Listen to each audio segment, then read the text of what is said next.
El aullido metálico de las hélices del helicóptero rasgaba las nubes lluviosas. Anton Sergeyevich aguardaba pacientemente su turno. 45 años, la mitad de su vida, los había dedicado a trabajar como médico aviador jefe de urgencias. Cada año vivido se reflejaba en la precisión y el refinamiento de sus movimientos. La lluvia golpeaba contra las ventanillas del helicóptero mientras Yakov Morozov, su piloto y amigo de 20 años, los guiaba hacia el hospital de la ciudad. «Yakov, debemos acelerar», dijo Anton por el auricular, sus expertas manos ajustando la velocidad del gotero. «Los indicadores están bajando». «Ya lo estoy haciendo», respondió Yakov, y el helicóptero cambió de rumbo suavemente. 3 minutos hasta el lugar. Anton asintió, concentrándose por completo en el control de las constantes vitales del paciente. Ahí estaba, en su lugar, a 3000 metros sobre la ciudad, tomando decisiones instantáneas que salvaban vidas. La familiar opresión en el pecho se intensificó ligeramente, pero la ignoró. Habría tiempo para sus problemas personales más tarde. La plataforma de aterrizaje apareció entre la niebla, sus luces rasgando la oscuridad prealba. Anton ya se había comunicado con tierra, el equipo de traumatología los esperaría. Al aterrizar, vio entre la multitud la ropa blanca de su hija, Elisabetta. Ella había seguido sus pasos, eligiendo la medicina, aunque prefiriendo trabajar en tierra. «Otro milagro», dijo ella mientras se apresuraban a llevar al paciente adentro. «Nada de milagros», respondió Anton con calma, comunicando los datos. «Solo buena medicina». Era su intercambio habitual de frases, cómodo y familiar. Pero últimamente la sonrisa de Elisabetta parecía forzada, y en sus ojos había una pesadez que él no comprendía. Dejó esa observación a un lado, al igual que todos los pequeños cambios que había notado recientemente, piezas de un rompecabezas que aún no había logrado armar. La cena benéfica anual del hospital de la ciudad transformó el salón de conferencias del Centro Médico Aurora en lo que Ludmila Sergeyeva, su esposa y jefa del Departamento de Relaciones con Mecenas, denominó el lugar idóneo para donaciones de 7 cifras. Las lámparas de cristal bañaban con luz cálida las mesas cubiertas con seda importada, mientras la élite médica de la ciudad conversaba con los mecenas potenciales más acaudalados. Anton se ajustó la pajarita, una concesión al código de vestimenta formal que respetaba una vez al año. Desde su lugar junto a la barra, veía claramente cómo Ludmila trabajaba en la sala. Se movía con una gracia aprendida con su vestido plateado, comprado recientemente, según ella, para el puesto. El doctor Kirill Gavrilov estaba demasiado cerca de ella, hablando con una pareja de ancianos a quienes Anton conocía como importantes mecenas. El nuevo cirujano cardíaco había llegado hacía 6 meses con impresionantes recomendaciones y una arrogancia acorde. Ahora, al observar cómo las manos de Kirill se posaban en la cintura de Ludmila con una familiaridad desenfadada, Anton sintió cómo despertaban sus instintos detectivescos. Su esposa, desde luego, sabe manejar la sala. La voz de Sofía Chaikina tenía un tono de observación cautelosa al acercarse a él. La administradora del hospital de la ciudad era su amiga desde hacía 15 años, tiempo suficiente para saber cuando olfateaba algo. Ella es buena en su trabajo, respondió Anton neutralmente, observando cómo Ludmila y Kirill se movían entre los grupos con una sincronía perfecta, sus sonrisas profesionales sin el más mínimo temblor. Hablando de trabajo, Sofía bajó la voz, ¿ha revisado la propuesta para la nueva ala de cardiología? ¿La que promueve Kirill? Las cifras parecen apresuradas, muy apresuradas. Sofía dio un sorbo a su champán. También la elección de contratistas es interesante. La misma empresa que construyó su ala en otra ciudad. El proyecto tuvo problemas desde el primer día, pero la documentación era impecable. Antes de que Anton pudiera responder, Elisabetta apareció a su lado. Su vestido de cóctel esmeralda contrastaba bruscamente con sus habituales batas médicas, haciéndola parecer más parecida a su madre de lo que Anton había observado jamás. Papá, Galina Andreyevna quiere escuchar sobre el rescate en la montaña del mes pasado. La sonrisa de Elisabetta era radiante, pero forzada. El de la expedición de turistas. Antón notó la rápida mirada que ella dirigió a Ludmila y Kirill. Galina Andreyevna puede esperar. Sofía y yo estábamos hablando. Elisabetta le apretó levemente la mano. Está considerando una importante donación para el departamento de urgencias. Sofía le tocó ligeramente el brazo. Continuaremos más tarde, Antón. Algunas cosas requieren una atención más profunda. Su mirada significativa hacia Kirill y Ludmila le dejó claro que no hablaba de las finanzas del hospital. Mientras Elisabetta lo llevaba lejos, Antón observó cómo Kirill se inclinaba para susurrar algo al oído de Ludmila. La risa de su esposa resonó en la sala, el mismo sonido ensayado que utilizaba para convencer a los donantes de añadir un cero a sus cheques. El resto de la velada siguió el mismo patrón. Cada vez que Antón se acercaba a Ludmila y Kirill, Elisabetta aparecía con otro donante que necesitaba urgentemente escuchar sus historias. Para cuando se marchó el último invitado, él había registrado 27 casos de contacto físico innecesario entre su esposa y el cirujano, 15 susurros secretos y 4 momentos en que desaparecieron de la sala casi simultáneamente. El camino a casa fue silencioso. Ludmila se quejó de dolor de cabeza y se fue directamente al dormitorio. Antón se quedó en su despacho, revisando los documentos del hospital que Sofía le había entregado discretamente antes. Las cifras de la ala de cardiología no cuadraban. Los costes del proyecto estaban inflados, las peticiones de equipamiento eran excesivas y los plazos, sospechosamente acelerados. Su pecho se apretó mientras trabajaba, el dolor era más intenso de lo habitual. Otro punto en su creciente lista de problemas, junto con los recientes cambios en el comportamiento de su esposa e hija. Las semanas siguientes trajeron consigo una serie de reuniones privadas que Ludmila llamaba consultas con mecenas. Antón aprovechó ese tiempo para investigar. Sus muchos años de trabajo en urgencias le habían enseñado a ser metódico en la recopilación de información. La solicitud del contratista está un 40% por encima del precio de mercado, confirmó Jacob tomando un café en la sala de pilotos entre vuelos. La misma situación que en la otra ciudad, según mis fuentes. Antón se frotó distraídamente el pecho. Sofía mencionó unas prácticas inusuales en el departamento de cardiología. Reuniones privadas no registradas en la agenda oficial. Hablando de inusual, Jacob se inclinó hacia adelante, bajando la voz. ¿Has visto los contratos de mantenimiento del nuevo equipo que solicita Kirill? Empresas de las que nunca he oído hablar, condiciones que no tienen sentido para un hospital de nuestro tamaño. Su conversación fue interrumpida por una señal de alarma. Minutos después, ya estaban en el aire, dirigiéndose al lugar de un gran accidente en la autopista A5. Antón dejó a un lado sus problemas personales, concentrándose en la información que llegaba a su auricular. El dolor en el pecho lo sorprendió mientras examinaba a un paciente. Un momento estaba comprobando el reflejo pupilar, al siguiente, un intenso dolor en la zona del corazón. La linterna de bolsillo cayó al suelo del helicóptero mientras el dolor le recorría el brazo izquierdo. Jacob, la voz de Antón sonaba lejana entre el zumbido en sus oídos. Pecho izquierdo. El 7º vuelo de urgencias del hospital de la ciudad declara una emergencia médica. El médico aviador tiene un fuerte dolor en el pecho, posiblemente. ¿Redirecciono para un aterrizaje inmediato? Antón intentaba luchar contra el reloj médico, un equipo estándar que Jacob había insistido en instalar después de demasiadas decisiones controvertidas en el aire. A través de la creciente niebla, activó la función de grabación.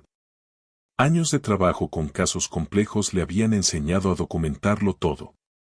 Lo último que vio antes de perder el conocimiento fue el rostro de Ludmila mientras la llevaban a urgencias. Su expresión no era de pánico ni de preocupación. Era una satisfacción calculada. Estaba escribiendo rápidamente en su teléfono. Kirill se encargará de todo, dijo ella, con un tono de anticipación que provocó un escalofrío en la mente desvaneciente de Antón. Él es el mejor. Y cuando la oscuridad lo envolvió, oyó la voz autoritaria de Kirill Gavrilov. El caso está bajo control, cancelamos la llamada al cirujano de guardia. La recuperación trajo un flujo constante de acciones sospechosas. Aparecieron agentes de seguros que Anton Sergeyev nunca había conocido, en cuestión de horas, alegando que Ludmila Sergeyeva se había puesto en contacto con ellos hacía meses para revisar sus pólizas. Hablaban en voz baja con Kirill Gavrilov entre turnos, sus conversaciones se centraban en los detalles de la póliza, especialmente en el punto sobre el triple pago en caso de muerte en el hospital. Bastante previsor por parte de su esposa, comentó un agente mientras revisaba los documentos de Antón. Estas cosas siempre son más fáciles de arreglar antes de cualquier incidente. Anton Sergeyev estaba constantemente bajo observación, excepto Elisabetta, que apenas podía entrar en la habitación. Cuando lo hacía, sus manos temblaban mientras revisaba sus constantes vitales, evitando su mirada. Sofía Chaikina llegó tarde por la noche después de la ronda. Cerró la puerta con cuidado antes de acercarse a su cama. He investigado los puestos anteriores de Kirill, dijo en voz baja, mostrándole una carpeta. 5 hospitales en 10 años. En cada uno, una cadena de muertes, pacientes con enfermedades incurables, todos con grandes indemnizaciones. Y en cada ocasión, queda una viuda que de repente adquiere una propiedad en la costa en cuestión de meses. Antón estudió el informe de medicamentos que Sofía le había dado, su larga experiencia médica le ayudó a notar las inconsistencias. Las dosis eran ligeramente incorrectas, no lo suficiente como para causar preocupaciones inmediatas, pero sí para debilitar lentamente un corazón en recuperación. El nombre de su esposa figura en los documentos de la propiedad costera, añadió Sofía. La fecha es de hace 3 meses. Se guarda en un fideicomiso hasta el cierre de la transacción. El mismo agente inmobiliario gestionó 3 propiedades similares para las viudas de los hospitales anteriores de Kirill. Antes de que Antón pudiera responder, se escucharon pasos. Sofía guardó la carpeta cuando entró Elisabetta, su bata blanca estaba arrugada por un largo turno. Papá, empezó, y luego se detuvo al ver a Sofía. ¿Quizás venga más tarde? Quédate, dijo Antón con firmeza, pero ella ya retrocedía hacia la puerta, con la misma mirada de preocupación que él había visto en la cena benéfica. Después de su marcha, Sofía le apretó la mano. Descanse. He pedido que investiguen. Solo tenga cuidado con los medicamentos que toma. Antón cerró los ojos, fingiendo que se quedaba dormido, pero su mano se movió ligeramente, asegurándose de que su reloj médico seguía grabando. En la oscuridad tras sus párpados, reunió las piezas del rompecabezas, el comportamiento sospechoso de su esposa, las apresuradas propuestas de Kirill, las extrañas acciones de Elisabetta y las crecientes pruebas de una conspiración mortal que se repetía en varios hospitales.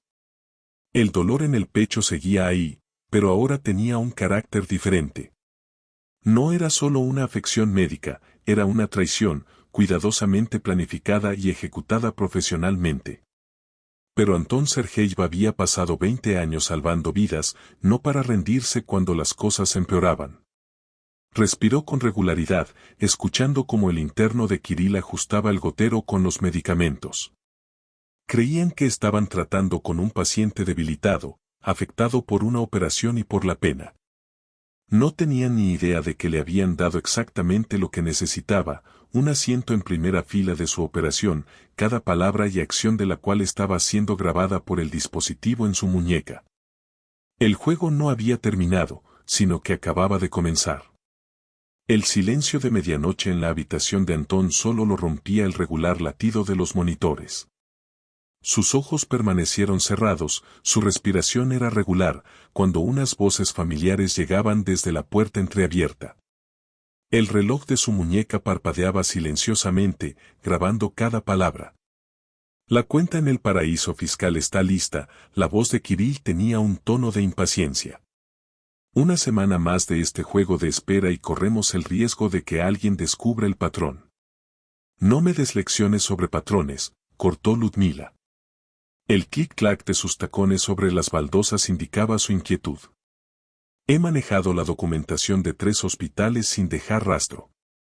La propiedad está casi lista. Nos mantenemos en el calendario. Pero tu hija se está volviendo impredecible. ¿Viste cómo se equivocó ayer con las recetas? Ella sabe lo que está en juego. Una simple llamada al colegio de médicos sobre su pequeña aventura farmacéutica durante su residencia, y tendrá suerte si trabaja como veterinaria. Sus voces se apagaron en el pasillo.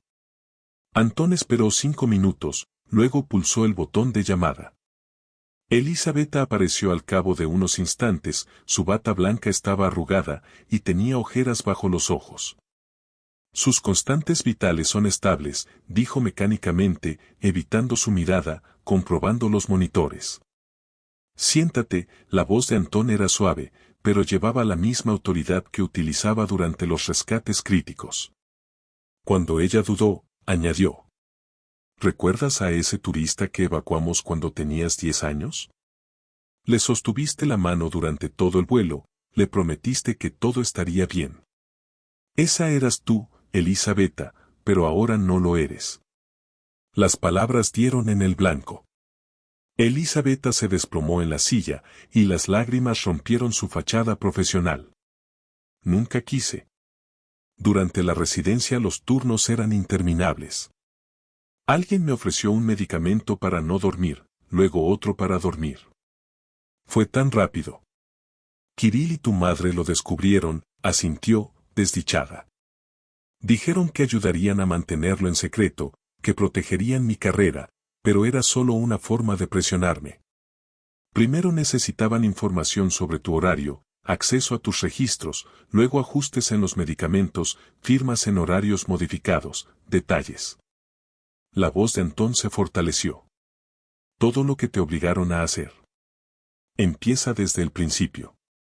La confesión de Elisabetta fluyó como un río, como Kirill había falsificado retrospectivamente las anotaciones de las consultas, creando historias falsas sobre síntomas cardíacos, como Ludmila había utilizado su puesto para identificar a pacientes adinerados con grandes pólizas de seguro, la forma sistemática en que sobrecargaban los corazones en recuperación con pequeños cambios en los medicamentos hasta que se producían eventos cardíacos naturales.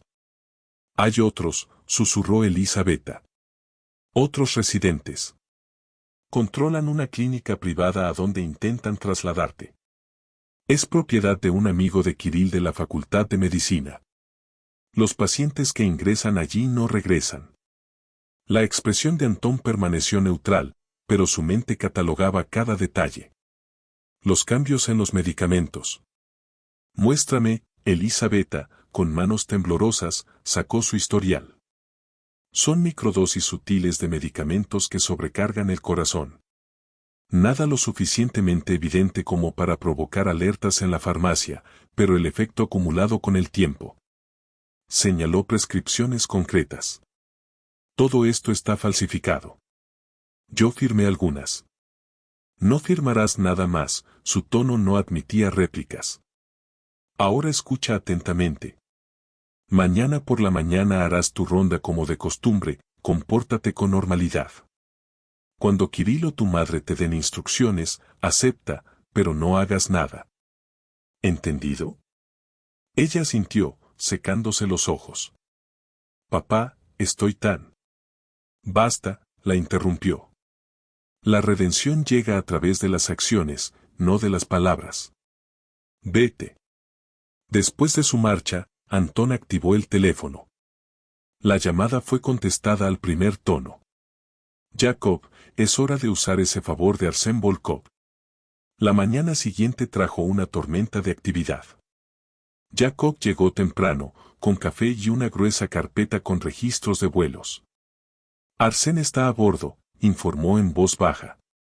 Quería atrapar a Kirill desde hace tiempo. Tengo documentos sobre cada transferencia sospechosa de pacientes en los últimos 6 meses. Todos con enfermedades incurables, todos ricos, todos murieron a los pocos días de llegar a la clínica privada de su amigo. Bien, Antón revisó los documentos. Sofía está bloqueando su intento de trasladarme allí. Intentarán algo más. Como si respondiera a una orden, Ludmila entró, sus tacones de diseño hacían clic en las baldosas, su sonrisa era calculada, predatoria. Cariño, hemos estado discutiendo las opciones para tu tratamiento. Kirill conoce una excelente clínica privada. Solicitud rechazada, Sofía Chaiquina apareció detrás de ella, su placa de administradora del hospital era bien visible. La política del hospital exige una evaluación experta para las transferencias de pacientes de alto riesgo. El doctor Voronin se encargará del tratamiento de Antón. Kirill apareció en la puerta, su habitual confianza desenfadada se había tambaleado ligeramente. Como jefe del departamento. Lo necesita en la reunión del consejo, dijo Sofía con severidad. Después de su partida, Sofía se volvió hacia Antón. La gente de Arsén está en posición. Tenemos agentes encubiertos trabajando como auxiliares en cada turno. Las cámaras de seguridad se han reconfigurado para cubrir las zonas de almacenamiento de medicamentos. Lo harán todo, advirtió Jacob. La sonrisa de Antón era fría. En eso confío. La contraofensiva se produjo en cuestión de horas. Aparecieron quejas anónimas sobre los registros de vuelos de Antón en el escritorio de Sofía, alegando protocolos omitidos y decisiones cuestionables durante transportes críticos. Trabajo de aficionados, murmuró Jacob, revisándolas. Tengo testimonios y documentación de cada vuelo, cada decisión, cada resultado. Más preocupante fue la filtración de información sobre la adicción a las drogas de Elisabetta al colegio de médicos, pero Sofía estaba preparada. Presentó a la comisión investigadora apresuradamente convocada una documentación completa de su rehabilitación, pruebas documentadas, análisis de drogas regulares, terapia, evaluaciones de rendimiento, todo limpio. Puedo presentar documentos que señalan quién accedió a estos registros confidenciales sin autorización. Los miembros del comité intercambiaron miradas incómodas, alguien había violado gravemente la ley de protección de información médica. Mientras tanto, el reloj de Antonio seguía grabándolo todo. Las conversaciones nocturnas de Cirilo y Ludmila se volvían cada vez más desesperadas.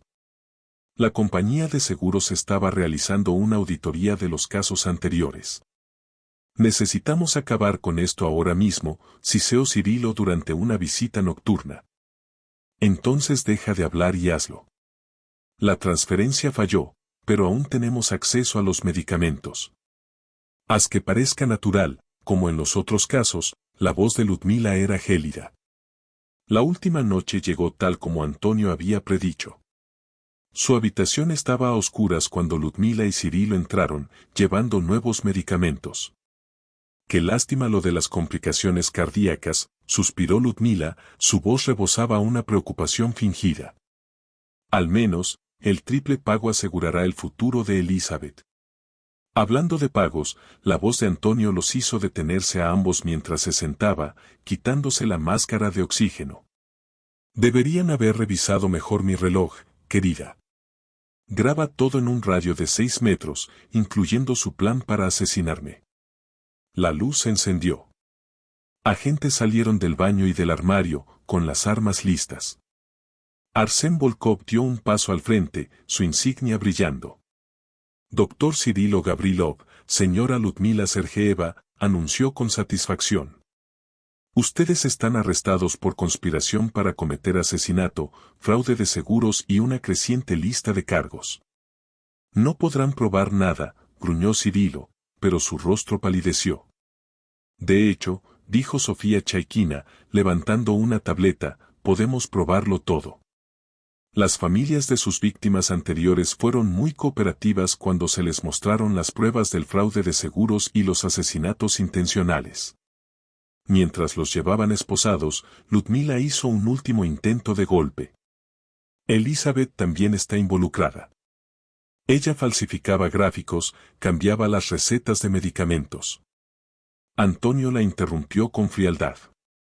A diferencia de usted, ella decidió ayudar a detener esto antes de que murieran más personas. Los arrestos continuaron toda la noche. Los agentes de seguros que habían fechado pólizas retroactivamente, el amigo de Cirilo de la clínica privada que ayudaba a ocultar muertes sospechosas, el agente inmobiliario que tenía propiedades en fideicomiso, cuentas en paraísos fiscales, todo fue descubierto. Parece que llevaban a cabo este esquema por más tiempo del que pensábamos, informó Arsène al amanecer. Muchos hospitales, decenas de víctimas.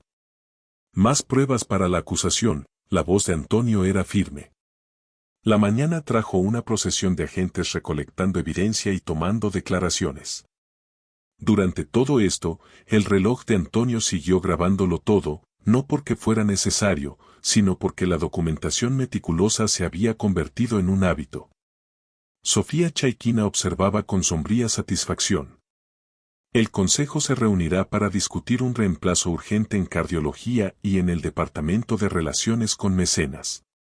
Revisen cuidadosamente sus recomendaciones esta vez, sugirió Antonio, sin una pizca de humor en su voz. Elizabeth apareció en la puerta, con aspecto desorientado. Papá, mi testimonio, todo lo que me obligaron a hacer, todo lo que vi. No omitas nada. Su tono fue profesional, distante. Las pruebas que has proporcionado ayudarán a garantizar que no puedan hacerle daño a nadie más. Ella asintió, comprendiendo el mensaje tácito. El tiempo para la reconciliación personal sería más tarde, por ahora, había trabajo que hacer. Fuera de la ventana, el horizonte jugaba con matices de posibilidades. Los conspiradores que habían considerado a Antonio vulnerable se dieron cuenta demasiado tarde de lo que sus pacientes sabían. A veces, el depredador más peligroso es el que espera, observa y ataca con precisión calculada cuando llega el momento oportuno. Reinaba la tensión en el edificio del juzgado cuando Antonio Sergeev tomó asiento como testigo. Habían pasado 6 meses desde los arrestos, y el juicio había revelado una red de corrupción más profunda de lo que nadie podía imaginar. La fiscal, una mujer severa llamada Diana Afanasieva, se dirigió a él con determinación. Señor Sergeev, por favor, cuéntele al tribunal sobre las pruebas que reunió. La voz de Antonio tenía la misma firme seguridad que utilizaba en las emergencias médicas. Las grabaciones del reloj documentaron numerosas conversaciones entre el Dr. Gavrilov y Ludmila Sergeeva sobre la planificación de mi asesinato. Discutieron cuentas en paraísos fiscales, la compra de propiedades y cómo hacer que mi muerte pareciera natural. En la mesa de la defensa, el costoso traje de Cirilo no pudo ocultar su furia hirviente. Ludmila estaba sentada a su lado, su rostro era una máscara de frío desprecio. En casos anteriores, intervino la fiscal, la investigación reveló patrones similares en otros 3 hospitales. Cirilo seleccionaba pacientes adinerados a través de la red de Ludmila en relaciones con mecenas. Falsificaban síntomas, manipulaban medicamentos y luego obtenían ganancias de los pagos de seguros cuando los pacientes morían en su clínica privada. Las pruebas se acumularon durante todo el día. Los registros financieros mostraron millones pasando por empresas pantalla. Ex empleados de los hospitales testificaron sobre transferencias sospechosas y muertes repentinas. Los familiares de las víctimas anteriores describieron patrones idénticos, seres queridos con condiciones controladas empeoraban repentinamente después de encontrarse con Cirilo y ser trasladados a la clínica de su amigo. Ellos usaron sus posiciones para identificar objetivos. Jacob Morozov testificó, su precisión como piloto fue evidente en su detallada documentación. Cada paciente adinerado con un buen seguro se convertía en una víctima potencial. Los registros de vuelos mostraron una clara imagen de transportes de emergencia a su clínica privada, seguidos siempre de certificados de defunción que indicaban causas naturales. El testimonio de Sofía Chaiquina fue devastador. Declaró que el Dr. Gavrilov usó su posición como jefe de departamento para ignorar los protocolos habituales. La posición de Ludmila en relaciones con mecenas les daba acceso a la información financiera de los pacientes. Juntos, crearon un sistema de asesinatos por lucro perfecto. El testimonio más devastador provino del Dr. Mikhail Voronin, un interno que había trabajado con Cirilo en su hospital anterior. Él me chantajeaba, al igual que a Elizabeth Sergeeva. Cuando amenacé con denunciarlo. Otro interno que conocía el esquema se suicidó. Ellos usaron esa muerte para controlar a los demás, afirmando que seríamos procesados si hablábamos. Durante todo esto, Antonio permaneció sentado derecho, observando cómo la fachada de su exesposa se agrietaba con cada nueva prueba. Cuando finalmente testificó para la defensa, su intento de presentarse como víctima se desmoronó bajo el interrogatorio. ¿Quiere que creamos que no sabía nada de estas muertes? Simplemente hacía mi trabajo. La voz de Ludmila resumaba desprecio. Encontraba donantes, construía relaciones. Si algunos de ellos morían bajo el cuidado de Cirilo, eso difícilmente es mi culpa. ¿Y la propiedad comprada 3 meses antes del intento de asesinato de su esposo?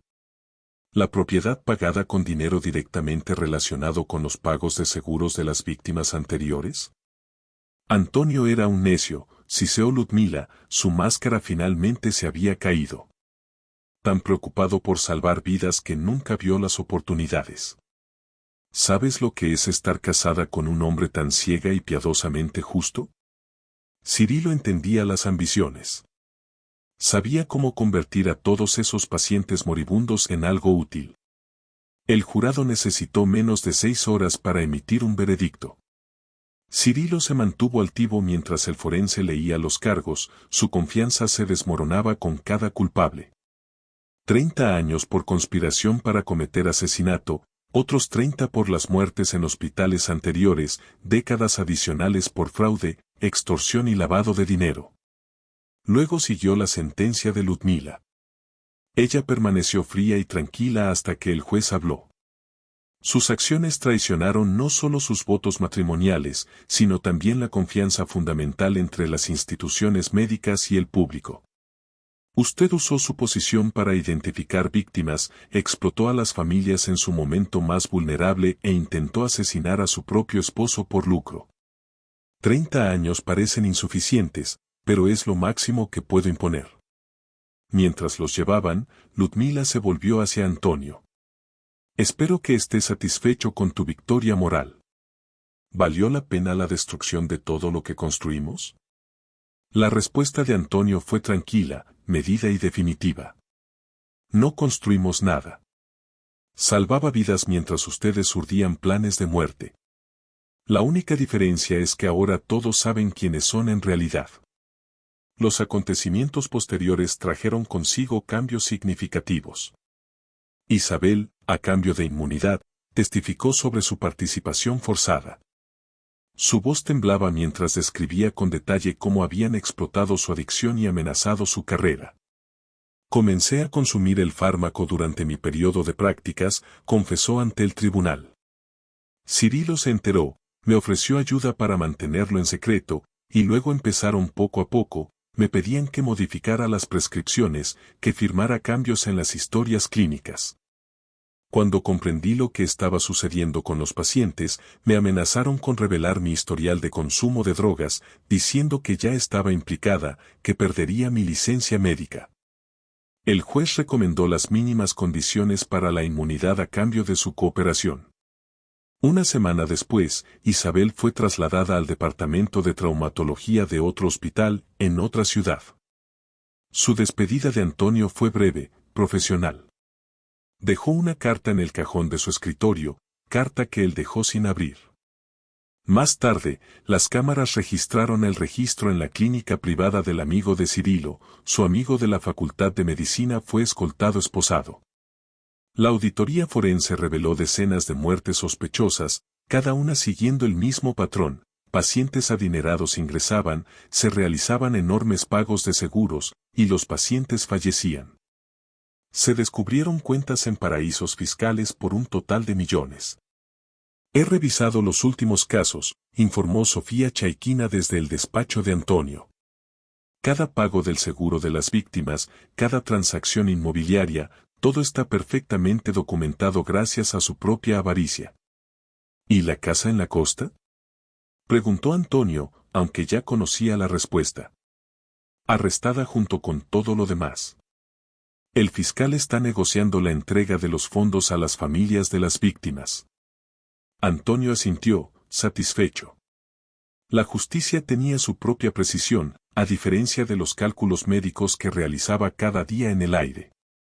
Diagnóstico correcto, tratamiento correcto, resultado correcto, todo se reducía a la atención a los detalles. Pasaron semanas, el revuelo amainó. Antonio volvió a sus vuelos de traumatología. El familiar zumbido de las hélices del helicóptero silenciaba el eco de la sala del tribunal. Cada misión le recordaba por qué había elegido este camino, no por la ganancia o el poder, sino por el deber fundamental de preservar la vida. Las cartas de Isabel llegaban mensualmente. Algunas heridas necesitan tiempo antes de poder ser examinadas, y Antonio aprendió que el tiempo lo es todo en la medicina, en la justicia y en la curación. Sofía Chaiquina dejó la administración del hospital, pero continuó trabajando con los comités de supervisión, utilizando las lecciones aprendidas en este caso para proteger otras instituciones. Juntos convirtieron su experiencia en una reforma, desarrollando protocolos para detectar esquemas similares antes de que se cobraran más vidas. Jacob siguió siendo su fiel compañero en el aire. Su comprensión tácita se fortaleció gracias a las cicatrices compartidas de la batalla. Nunca hablaron del juicio, pero sus registros de vuelo se volvieron aún más detallados. Cada decisión estaba documentada con escrupulosa precaución. Los ingresos de Antonio por sus seguros podrían haberle comprado una casa en la playa en cualquier barrio de lujo. En cambio, eligió una casa modesta en una costa tranquila y un barrio sencillo. La vista no era tan impresionante, pero era honesta, como el trabajo que la pagaba. Al final, el cambio más grande no se produjo en las políticas o los procedimientos, sino en la perspectiva. Cada jueves por la noche, después de su último vuelo, Antonio se tomaba un minuto para admirar la puesta de sol desde 2000 metros de altura. Desde esa altura, la línea entre la luz y la sombra era cristalina. Comprendió que algunas personas eligen las sombras, convirtiendo la misión sanadora de la medicina en un arma para el lucro. Su trabajo no consistía en comprenderlos o lamentar sus elecciones. Su trabajo consistía en reconocer la oscuridad cuando aparecía, enfrentarla sin vacilar y siempre volar hacia el amanecer. La radio del helicóptero crujió, una nueva emergencia, otra vida al borde del abismo. Antonio dejó atrás los recuerdos, concentrándose en las coordenadas con precisión profesional. El pasado ocupó su lugar en los archivos judiciales y en los cajones de los escritorios. El futuro esperaba en el siguiente rescate, en el siguiente vuelo, en la siguiente oportunidad de demostrar que incluso en los rincones más oscuros de la medicina todavía hay quienes recuerdan su juramento fundamental, ante todo, no hacer daño. Y para Antonio Sergeyev, eso era suficiente.